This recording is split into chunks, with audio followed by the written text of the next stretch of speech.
Welcome to Under All is the Land. We have a new season for 2024. I am here with my rock star co-stars, Silke Fernald. Hello. And Dominique Madden.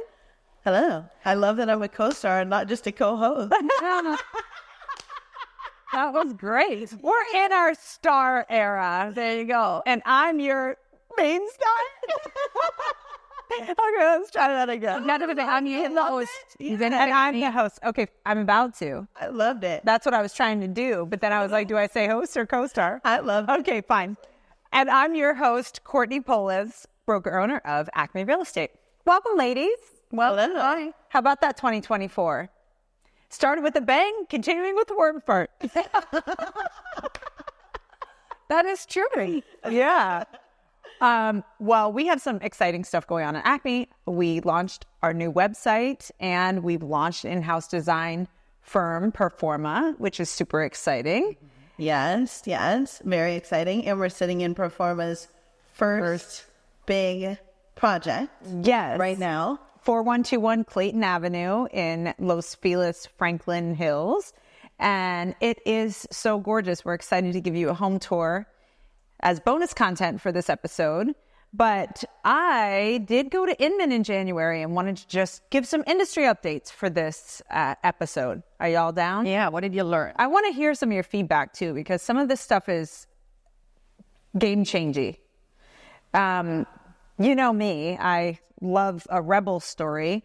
So the first thing I noticed at Inman was that there were a lot of panels where MLSs across the country were justifying their value and their relevance. So I think what's happening is because some brokerages are now not requiring agents to belong to the National Association of Realtors as a result of this lawsuit, there's also a pullback from MLS membership potentially.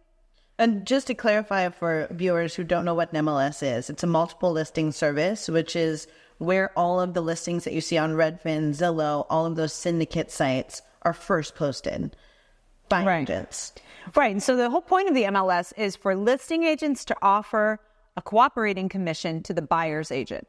Now, if you're not following along, every day there's something new happening with this whole lawsuit environment. And it's an icky subject because the people, in my opinion, who really lose at the end of the day are the consumers. So the very people who rallied for buyer agency in the 80s are now the ones who are going to potentially lose representation. The DOJ actually came out with something on the 15th of February saying they want it to be completely decoupled from listing side altogether, as in the contract shouldn't even have cooperating commission in them at all. So now it's not even a bartering point. It's just completely removed. It's very short-sighted, in my opinion, because the buyers lose. Buyers' agents obviously lose. We're going to lose talent. You know, if really representation that buyers fought for when there was no buyer agency, remember that happened. There were lots of lawsuits. Buyers assumed that they were being represented. Listing agents had the fiduciary to the seller. They were being paid by the seller. And so buyers had no representation. So this caused a lot of lawsuits. Buyers ultimately ended up getting agency. Our entire industry agreed this was the best way. And now it's all on the line. Buyers are going to have to come up with the money to pay commissions themselves if sellers don't co-op. And sellers aren't going to make as much money on their homes. Buyers aren't going to have enough to buy because they have to use their down payment to pay an agent, or they're going to go in with no representation, which doesn't work for the consumer either. But all that to say, if cooperating commission is not required, right, which NAR's clear cooperation policy was bad policy from the beginning. I've always hated it. It should not be mandated. But if it's now kind of like a awkward moment because NAR can't really enforce clear cooperation, the MLS is built on cooperation. Listen, I know this is kind of industry insider stuff, but it is really important. The MLS's rules have been dictated by NAR. So even though supposedly many realtor associations own their MLS, it is, in my personal experience, extremely difficult to get any changes made. So the MLS lives, at least our MLS in LA, lives in like the 90s. The data's wrong for many reasons. We've got agents in the field telling other agents to remove photos. So we've got bad comp data. We've also got different agents entering data different ways. So the days on market doesn't really have like accuracy. Yeah. We aren't allowed to promote our open houses. Right. We aren't allowed to do personal branding.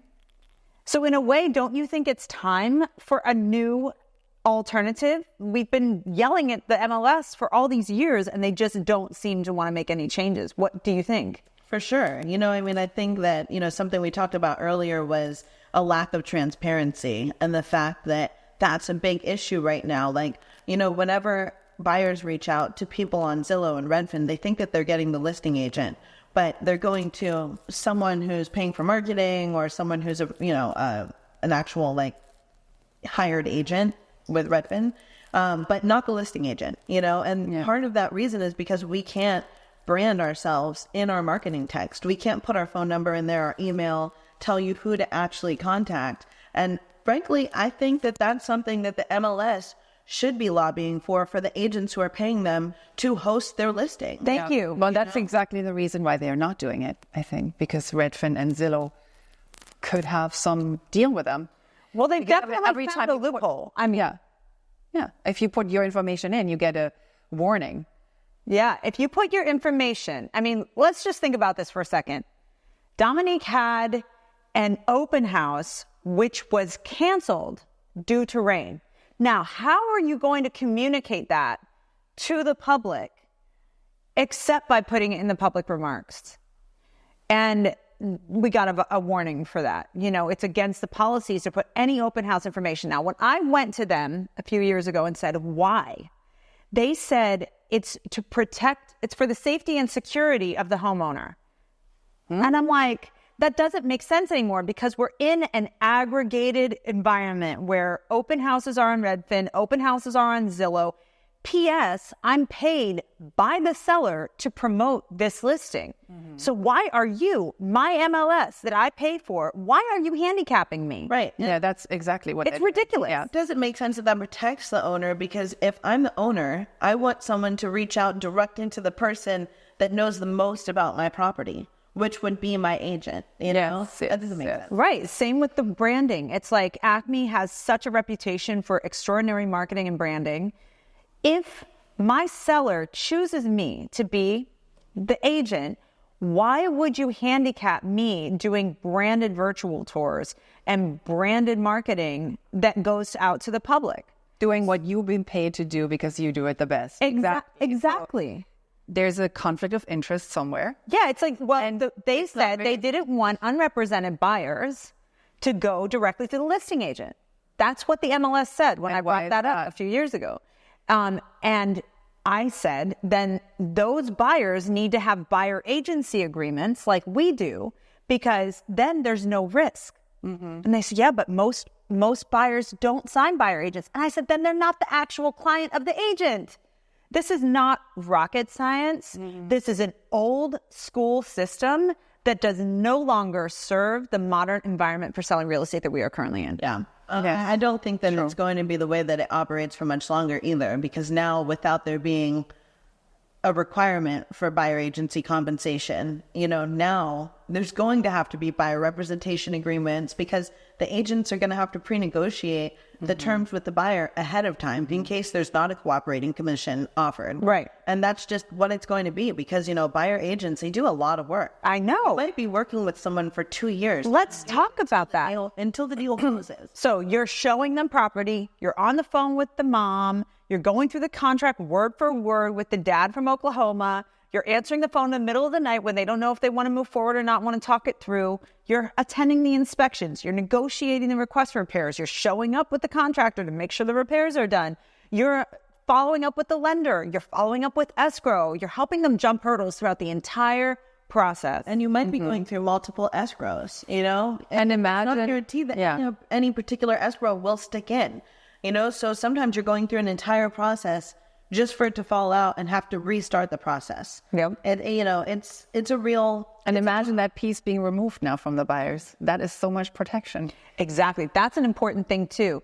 It's so much protection. It's what buyers were rallying for. Yeah. That's why it's so confusing to me that our very own Department of Justice would have the position that buyers aren't entitled to, that the sellers don't even have the right to offer or encourage cooperating commission to be part of their contract. I mean, to me, it just seems like the consumers lose. The consumers lose. And these greedy sellers who started this lawsuit might not have known the impact they were going to have on an entire industry because they fell for some 40% of the profit lawyers who were like, let's do a class action, see what we can get, But the impact is that a whole generation of home buyers are going to have to fight for representation, overpay. Sellers are going to make less money. And guess what, guys? With 7% interest rates, sellers aren't making what they were making before anyway. It's like now buyers have to come up with money to pay their agent in an already very high interest rate environment. So it's going to be hugely impactful to the sellers. I mean, that's what will happen. Property, the prices might start dropping because people can't afford to buy houses any longer. Yeah, and I think a lot of buyers are going to find themselves in really sticky situations because it's expensive to fix things. It's expensive to do pretty much anything house related right now. If you're not catching it in the process, you could be at the whim of a finding after the fact because you didn't have the right guidance during an escrow to even know what you should be looking for because you couldn't afford representation. Yeah, and that's part. Or you could only afford really horrible representation. And that's the other thing. Because let's talk about that piece. Let's talk about that. They're probably there are unfortunately very bad agents in Los Angeles and everywhere, and they will be waiting in the wings to be, I'll just handle this for, give me $1,000. What I said on the stage at Inman was NAR should have been spending our money educating the public on what it is buyers agents do and what it is that sellers agents do and the value of an agent rather than marketing the realtor logo. They spent all our ad campaign money on that stupid logo. That logo doesn't mean anything. Sellers don't understand the value of buyer agency, obviously. And everyone should understand the value. But you brought this up, and I think it's a really good point to make. Did the sellers in that lawsuit go and buy a property and pay the buyer agents directly? No. Does anyone know? I'm very curious. I'm sure. If anyone knows, please let us know because we need to know. I really want to know how hypocritical this situation really is. I mean, we're talking thousands of people. Of course they did. Right. So it's like some of them bought a new house and had a buyer repping them. Like, we're going to lose talent. Yeah. We earn our money. We earn our money. Whether you know what we do or not, we can explain it to you. I think most agents try to keep our clients out of the sausage factory. We don't want to show you every little detail we're doing because we want you to not worry. Change is something that worries people. Moving really stresses people out. So the last thing we want to be doing is adding to your stress, right? So we don't show you every detail on our transaction detail list, Right. Like, but CC'd on every email or on every phone call or, absorbing everything that comes from a transaction when you're the agent and you're the barrier. But without representation, they're going to be the first point of impact and then they'll know exactly what the value is. Yeah. Yeah, totally. And if you have a crappy agent, it's not just like, I got away with paying less. You might a crappy agent can cause major injury to the other party and to you, like you might end up leaving thousands of dollars on the table in requests for repairs. You might end up with some misunderstanding of contract terms. I've had clients of other agents call me and say, can you please help me understand why did I sign a contingency removal form before I had the appraisal results in? I'm like, I'm not allowed to advise you, but I would suggest you call the broker. But the reality of it is a lot of times buyers are signing things they don't understand as it is. It's only going to get worse. Right. It's only going to get worse. So it's the self-fulfilling prophecy, like if you think if the misunderstanding about what it is that we do causes you to think that we're undervalued in such a way that even though you sold your house for a really great price because there's a buyer agent that was represented, as is their right, and came in and that was paid out of a contractually negotiated seller side listing commission that's in your contract that you negotiated and signed that you now decided you don't want anymore. You don't want to honor the contract anymore. Yeah. And if you get to that part and you still think that you're winning by saving $7,000 when you just cost yourself so much money on the buy side and caused an entire industry to reevaluate representation, then, I think you're stupid. Yeah, well, I agree with you. Yeah. Well, see, lots of things things will be changing this year, I think. Yeah. I mean, one of the things I've also seen is that buyer agents are talking about the buyer agency agreement. Like at all of the agent meetings, it's on people's mind, which reminds me how ahead of the curve we've been. We've always been exclusive. And I am honored to say that, because our clients have had the benefit of exclusive agency, but also in that buyer agency agreement, there are so many protections for the agent and so much that buyers need to actually acknowledge about what the role of the agent is. It lays it all out. So in that way, it's very good, I think, that people are starting to see the value of the agency agreement. Yeah. It shouldn't have taken this for that to happen. No.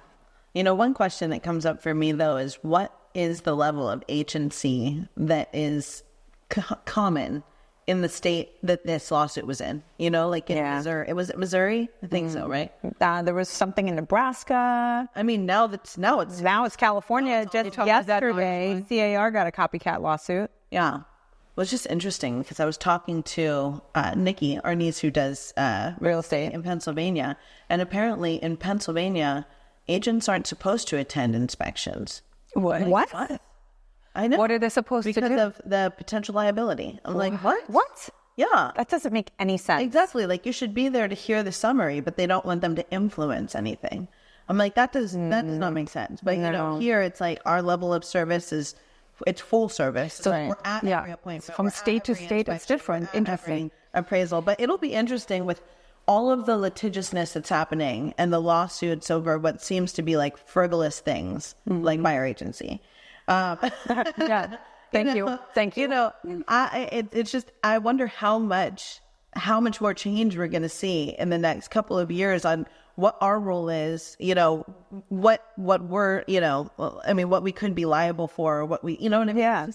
It's all getting very hairy. It is getting super hairy. It's very hairy. But, I just want to make this very clear. This was not a problem until NAR passed clear cooperation. There was no mandate. It is, in fact, against the code of ethics, the very same code of ethics that was created by NAR to require cooperating commission. And people opted to do it because it's the best way to get the result you want, and everybody wins. I'm sure it saved a heck of a lot of lawsuits from happening because there are fewer misunderstandings, and all of the things, right? So, this is just super, super short-sighted. I'm surprised to see the way that it's running through. I'm surprised to see the way that's running through the different states with the copycat lawsuits, but also the position of the DOJ just seems so far off. It's just crazy to me. But so Mauricio Mansky from the agency and Jason Havers from Compass in New York have created AREA, which is supposed to replace the NAR, at the very least give an NAR like a run for its money, right? Mm-hmm. So it'll be a national association. It'll have a $400 to $500 a year fee, which is about half the cost of what we pay NAR. It's free for the first 6 months. I think you can join now. The objective is to partner it with a pre-existing national MLS service, the NLS, the National Listing Service.com, which Mauricio and a few other guys had created to, it was the pocket listing service for a while, but it was basically supposed to be a nationwide MLS. Again, a missed opportunity from NAR, who sold off Realtor.com, which could have easily done this. And then Redfin and Zillow would have not been as important, as they were to the search feature for consumers. But anyway, long story short of it is, do you think an NAR replacement organization is going to work? I think it could. It can't get worse, can it? That's true. We can market ourselves. We can actually do the things we need to do that we're hired to do, yes, please. I mean, yeah, I think they found an opening right at the right moment where people are feeling so underrepresented by NAR. And, you know, especially with this lawsuit, it's like, you know, just like you were saying, like we pay so much in dues and our advertising fees were spent trying to sell people on a logo. Yeah. Instead of on what we actually do behind the scenes, like, you know, educating buyers, educating sellers on why they need a realtor. You know, I think that they found the perfect moment to potentially take a lot of people from NAR, especially if they're going to be agent first, you know? Yeah. Like if they're really listening to, I mean, they are agents creating a platform for agents, right, which might mean something that suits our needs a little bit. People that actually know what they're doing, creating the tools for people that know what they're doing. Right, that would be great, right? Exactly. One of the features of the NLS is that it has the listing agent's information on the site. Leads go directly to the listing agent. There's no extra charge for that or anything. Have you guys gotten a call from Homes.com? I get so many. Homes.com launched that huge campaign during Super Bowl. Did you see it? With Daniel Levy. Oh, of course. It's so good. Of course. I thought it was a really fun campaign. Yeah. But they're starting to make phone calls now. This is a subscription-based thing, which is also supposed to offer, you know, agent-centric listing information for a consumer-based portal. So Homes.com is where the consumer goes to search for houses. If they land on your listing, it's going to have your information on it. That's part of their platform. I have a call in the next couple of days. I just wondered if you guys had gotten that call too. So clearly this is the direction that we should be going, that has been in the making for a very long time.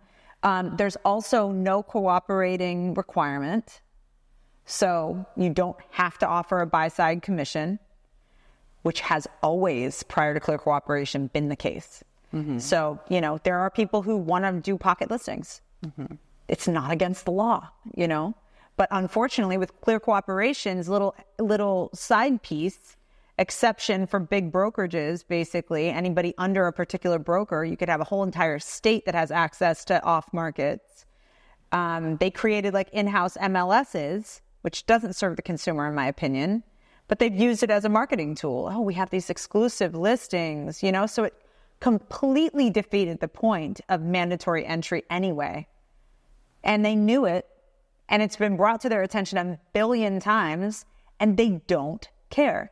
So it solves that problem. Like it kind of pulls the plug on this idea that pocket listings need to be only marketed to one brokerage. Yeah. Like anybody who has a pocket listing doesn't need to be pocket anymore. You know, you can put it on there. It doesn't have to have a cooperating commission, whatever. So it opens a lot of things up, but do you think people are going to adopt? Do you think they'll adopt it? It'll be interesting to see because it's something new and people tend to be nervous when new things come. I mean, it would be amazing because it strengthens numbers. I mean, if we all would do it, it'd be just, that would be wonderful. Exactly. I hope it's not another amazing idea that's going to just sort of I just wish that it automatically aggregated. That's the thing, is that it creates this additional entry step. So it's kind of like, I have to put in the MLS and the NLS, you know? I see what you say. But it's no more tedious than the MLS. Yeah. It's the same amount. It's extra 5-10 minutes of entry. So you would need both the MLS and the NLS? You wouldn't need the MLS if the NLS got big enough. If people were going to the NLS to look for listings instead of the MLS, but it's going to be hard. It's kind of better right now, right? We just have to like try it out and see how it goes. Yeah. And subscribe to both and input into both. And eventually the idea is the MLS will be replaced by the NLS, or the NLS will just, like I said, it will just disappear. It'll be tricky. It'll be difficult. That's going to be the hard So that's going to be the hard thing for the MLS and the NLS. I don't like right now. You don't want to miss out on the MLS connections, right? But the thing is, many MLSs don't talk to each other. So this solves that problem, which has been another thing. You know how we have reciprocal relationships? Right. But if, you know, in San Diego, for example, they don't get to see all of our listings up here. There's no reciprocity. So, you know, it's kind of, it would be a national MLS. That's what they want it to be, but it's going to take some time. And I do think that they need a nationwide campaign too. Whereas Homes.com is essentially trying to do that national MLS thing through their Homes.com platform. So it's not a Redfin, it's not brokerage like that. It's not a Zillow where it's paid to have somebody else's picture on your listing. It is your listing, your name. You have to pay something for it, but that's what they're trying to do, but it aggregates from the MLS. I don't know. It's interesting to think about what will happen there. NAR is showing a 38,000 member loss. Does that sound like a lot to you or not enough? That sounds like maybe a 2%. Isn't that like exactly how many agents there are in Los Angeles? 38,000? I think so. I think I saw that before. 38,000? Yeah. Probably more. I think so. Huh. I expected it to be more. Feels like there's more. No, I mean, not more agents, like more people leaving NAR. Yes. We don't really have the choice. People don't know enough right now. about it yet. It's not.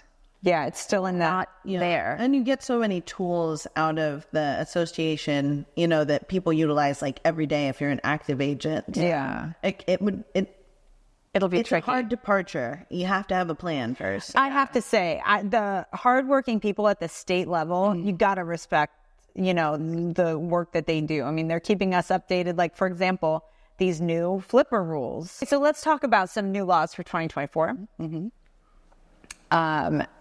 The flipper law is it's requiring the state of California that any flipper must provide permit updates, like permit status, what permits were pulled, disclosure of any work that was done to the home.